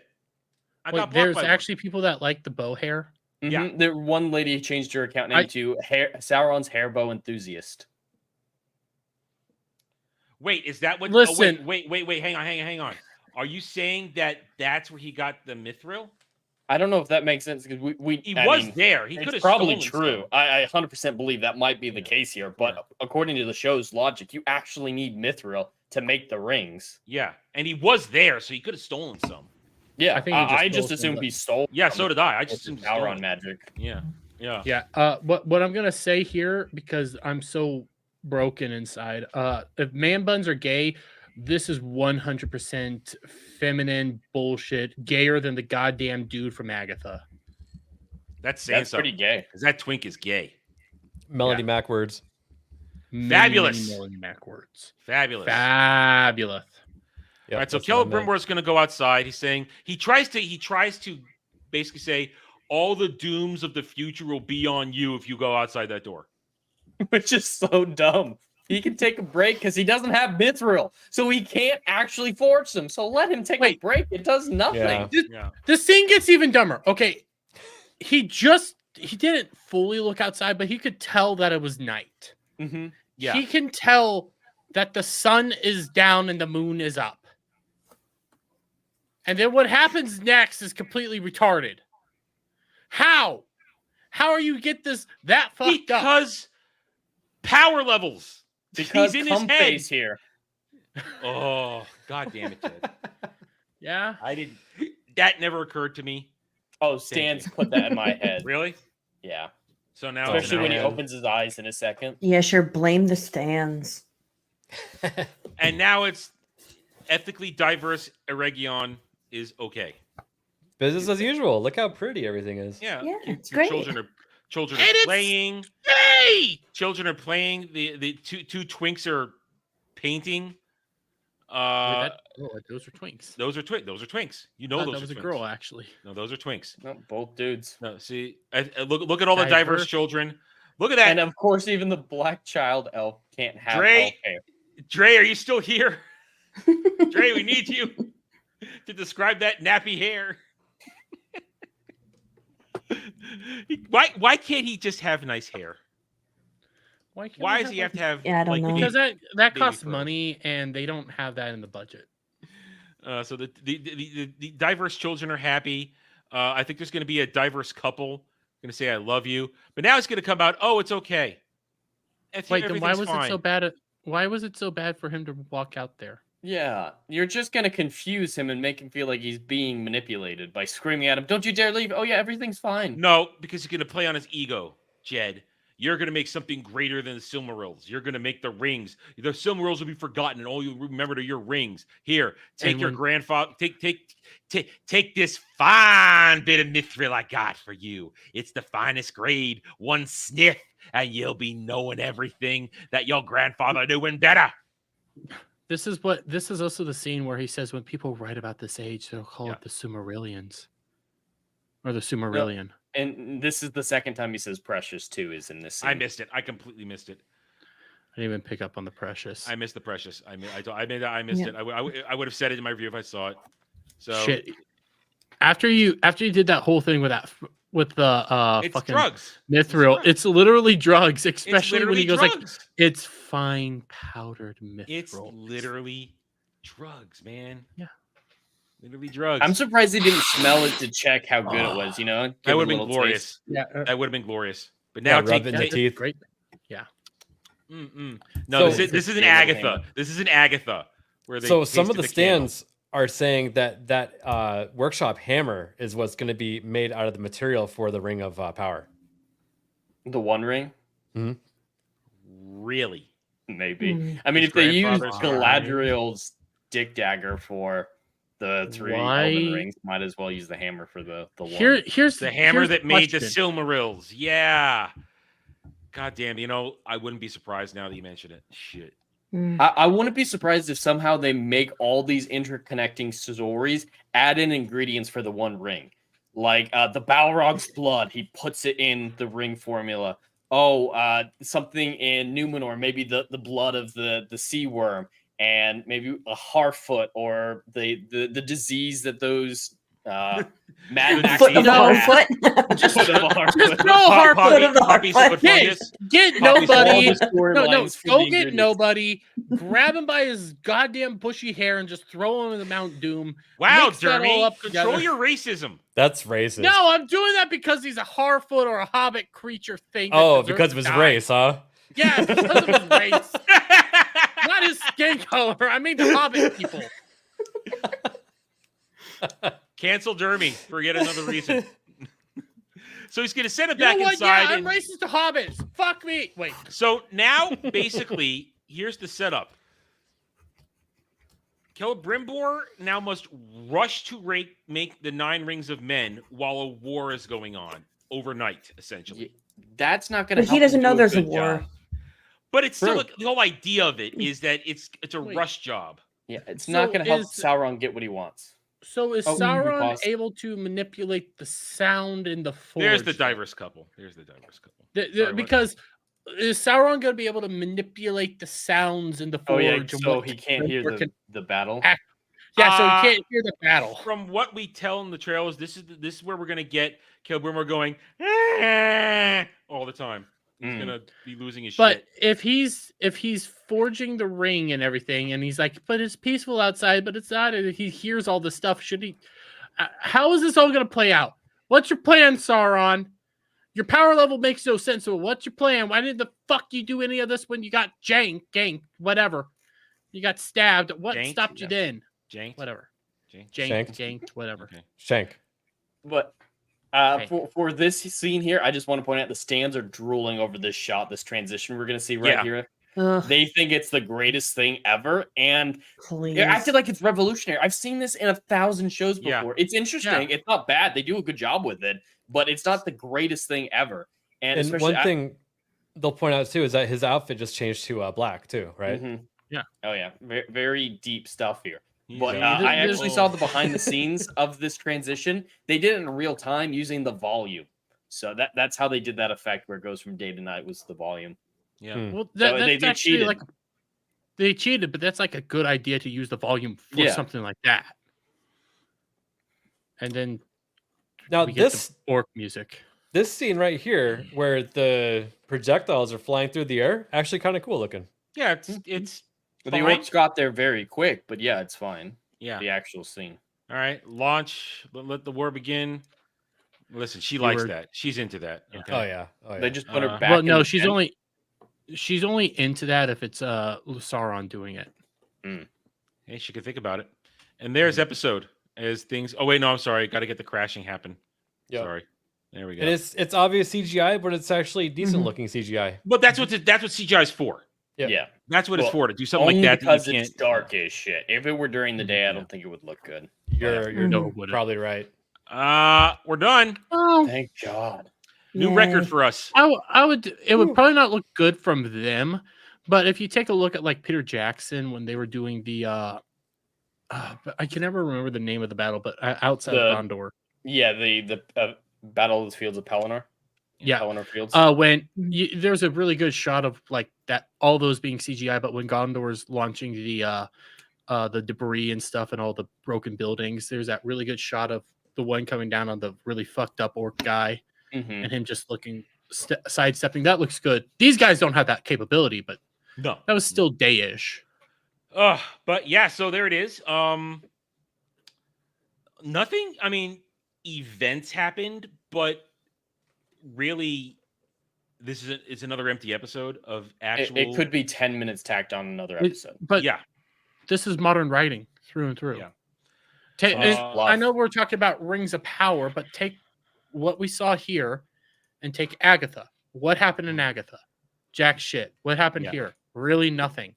This is modern writing. You pile up your beginning, stretch it out as long as possible. Then your last 2 episodes or last episode is where you do all the actual revelation of shit that you have hinted, and then it's really nothing ties together in the middle. Like the middle parts can always just be cut out.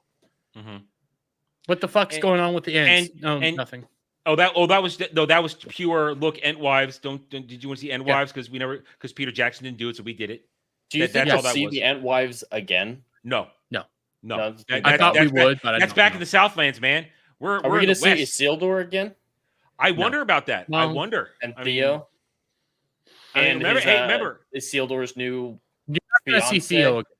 Remember, they yeeted Isildur from the last 2 episodes of last season, so he might be done. I don't know if they like Isildur. It feels like the showrunners don't actually like him. Here's as the thing. A character. Here's the thing. I'm going to go back to what we talked about when we were dealing with Isildur and his plot armor, and also Legolas the Black and everything surrounding him. I'm going to reinforce the idea that they had a whole storyline planned out surrounding Theo and Arendir and Baby Mama Bronwyn and Isildur, but because Baby Mama Bronwyn went off to be a true activist, they had to scuttle the whole thing. I think they just ditched it, which is why now they have a much more attractive woman of questionable diversity. They just ditch storylines all the time. We still don't know why the cows were getting poisoned. It's not right. Sauron's fault. It looks like Sauron goo, but it's not because of Sauron. Yeah, you're right. It is. It was because of Sauron, and we never get explained how they couldn't see the orcs building a trench miles long across the map. They don't explain anything in the show ever. It's just nonsense piled on nonsense with flashing colors sometimes and a lot of. Why were the Barrow Downs freaking out? Why were they so angry? Oh well, because it's out of place lore. That's why. Yeah, they just made it up. Because those are servants of the Witch King of Angmar who doesn't even exist yet. Remember? Yeah, but why were they in the show? Somehow Sauron knew Galadriel was coming. What the fuck's the troll gonna do? Oh, Troll's gonna fight. We haven't seen the troll in literally how many episodes? We saw him marching. Oh, there are stands thirsting for him, saying we need more of him. They'll thirst for anything. They're all. I want him to break my bones, Daddy. Listen. Oh my God. Cloud looks normal compared to these people. Okay. Yeah. I need a clip Jed saying I need to break my bones, and I'm sorry I talked over your joke. I'm sorry. Jed, say it again with the Anatar O face. No. No. Anyway, this show continues to be nonsense. It continues to be erratic. It's like I said, beginning of today's stream. I said beginning of my review. It's schizophrenic storytelling. They jump back and forth to all these sections. Each one of these segments of these plot arcs, most of them are literally maybe 5 or 10 minutes. They don't stick with what you could actually. How hard would it be to make an actual episode of just one plot? Plot A. Don't even need a plot B, just a plot A. But no, they have to jump A, B, C, D, E, F, and then try and F us in the ear with this shit. Are they gonna? Is Sauron gonna eventually, with his showdown with Galadriel, go like, "Yeah, I destroyed that bridge"? Because if not, then who the fuck destroyed the bridge? How did the bridge? Remember, the stand said when the windows blew open when he was first still Halbrand and we saw lightning strike. That was the destruction of the bridge, guys. Yep, that's what this bullshit. Sauron. Yep. I That's need what- a clear answer. That's what the sands are saying. That's what the sands say. Yep. That's No, I cannot accept that. Those retards, I'm not going to listen to what the retards say on fucking Twitter that are just going to be over there, you know, stroking their dick or rubbing their minge to this shit because they have to, because they have no real actual thought process. I'm not going to accept what they fucking say. These people come out here and say what fucking Jed said about the fucking troll. These people are idiots. I don't give a fuck what they're saying, okay? How the fuck did the bridge break? Derby, Who the did people, the stands are aligned with the riders, and the riders are aligned with the stands. So they look to each other to fill their holes. Yeah, they fill each other's holes. Take that however you want. They're doing the probably internal did not. fuck centipede. The writers did not have an answer and will not give us an answer for how the bridge blew up. But now that They saw Jed, they Stan's have no saying- answers for anything. They have no answer for anything. But now that they heard the stand say it was that lightning bolt, they're like, yeah, that's totally what we were thinking the whole time. We're that smart. We're that subtle. It's people who have, one, no talent. Secondly, no respect for the lore. Remember, all these episodes were directed and written by women. Rachel, apologize for your gender. I'm so sorry. I'm so sorry. There's so many of us that just suck. I apologize. It's the fucking Okay, Lendiel. RTD thing. It's that fucking RTD where he's like, well, I'm not going to explain this shit because I want you guys to explain it yourselves. I want you guys to come up with the story. No, your job is to tell us the fucking story.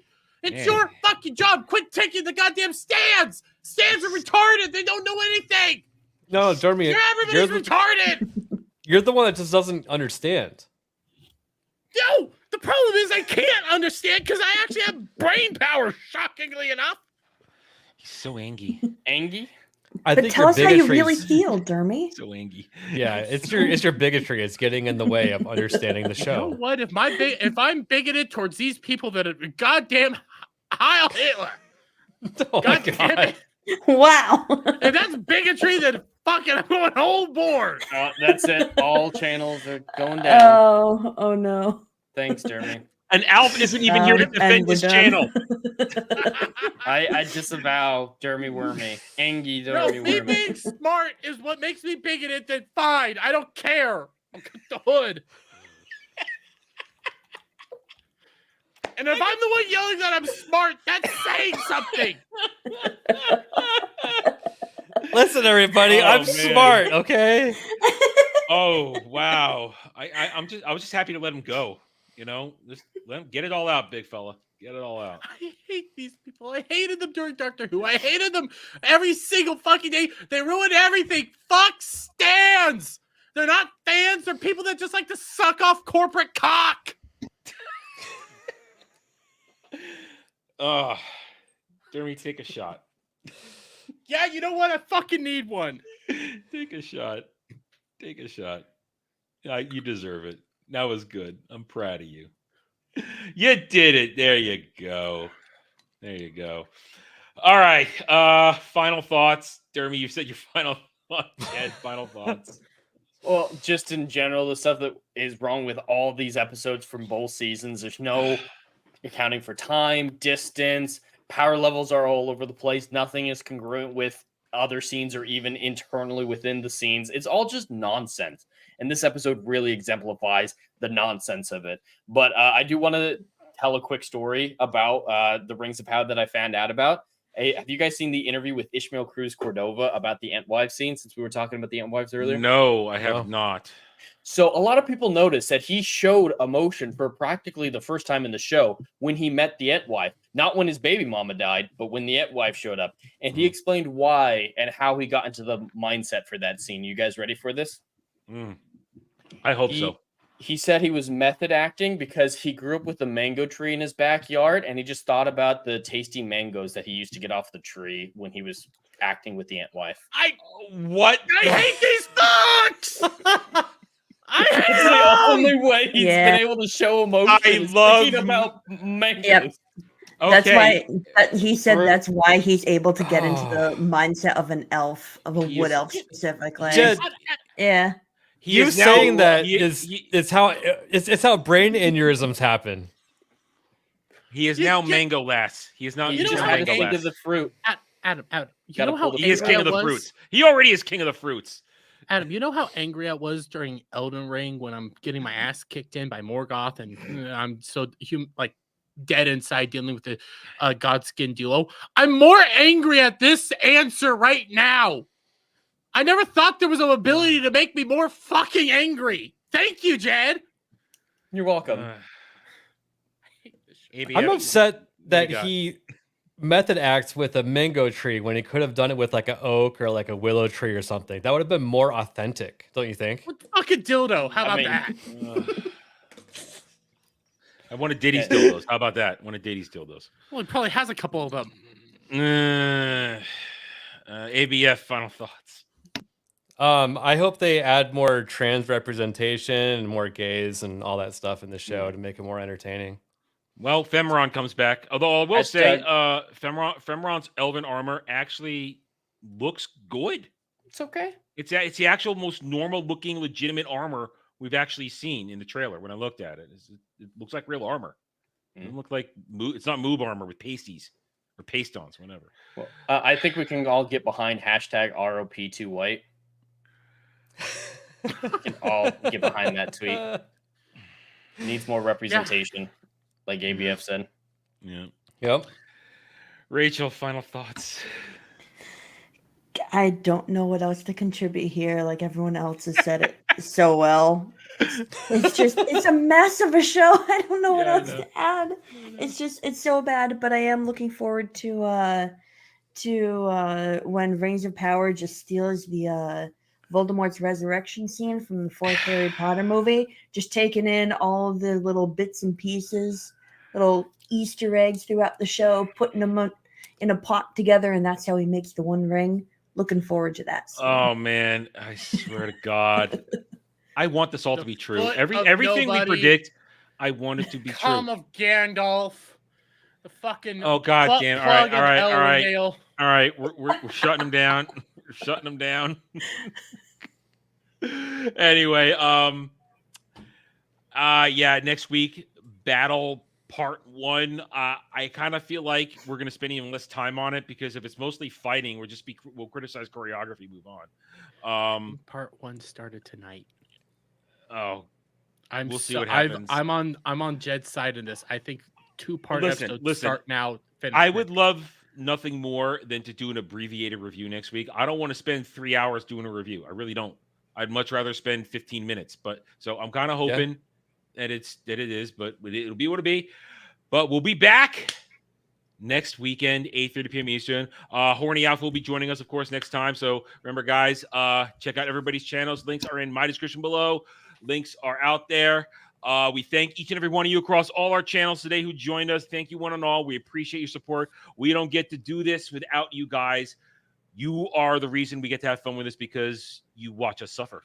We suffer for your entertainment. It's just that simple. So thank you one and all. Take it easy. Have a good night, and we'll see you guys next week. Until then, bye.